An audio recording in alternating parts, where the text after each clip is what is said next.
Both Labor and coalition governments have coaxed other countries in the region into taking asylum seekers bound for Australia. And the next frontier is Cambodia.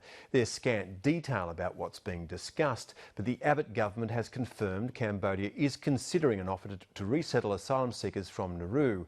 What we do know is that the kingdom of 15 million people on the Indo-Chinese peninsula is one of the poorest countries in Asia and deeply corrupt. Earlier, I spoke with Sam Rainsy, Cambodia's opposition leader from Phnom Penh. Sam Rainsy, welcome to 7:30. Thank you. What do you think of the idea that the Australian government will send asylum seekers from Nauru to Cambodia?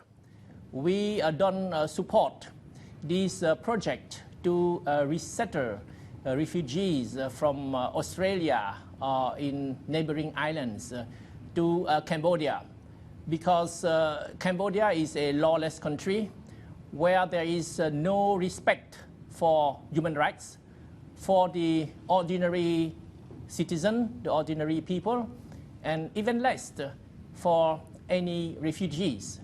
So we are very concerned that the Cambodian government accept to resettle refugees from Australia only for financial purposes, for personal gain. Because I want to tell you that Cambodia is also known for a rampant government corruption.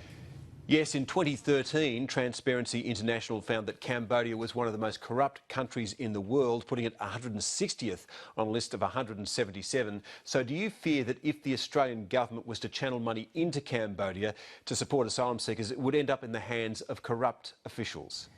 Definitely. There is very little information. Actually, there is this is a matter of money, big money.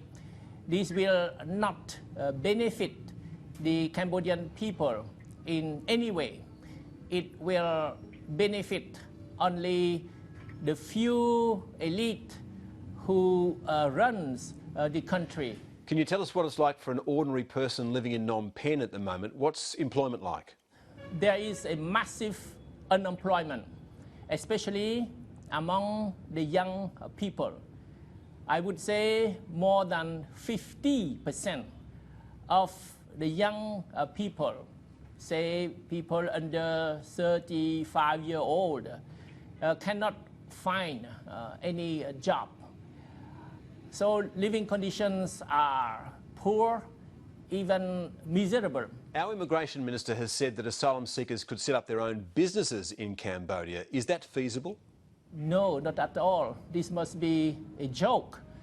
Even the native, those who have always lived, who were born in this country, find terrible difficulties in finding a job, in setting up a business. Can you tell us what the education system is like in Cambodia? Would asylum seeker children be able to go to school there? Very difficult, because teachers are poorly paid. Therefore, they have to ask money from their pupils, from the students. And students have to ask money from their parents. If their parents cannot afford to give them money to pay teachers, then they have to leave school. It is why the dropout rate is very high, and the level of education is very, very poor. And what's the healthcare system like? Terrible, terrible. The poor, and they represent the majority of the population, cannot afford any real health care. They are left out. Many die slowly because they cannot afford to go to see the doctor. And there are many corrupt and fake doctors who think only of money and personal gain. If asylum seekers did get services that weren't available to the Cambodian people, do you think that they might be discriminated against? Definitely, this would create resentment, and it will create a new set of problem. The refugee from Australia would become first-class citizen, and the native Cambodians would become a second-class citizen. You can imagine that this would create a very serious problem. Thank you, Australia, for creating such a problem in Cambodia. Sam Rainsy, thank you. Thank you.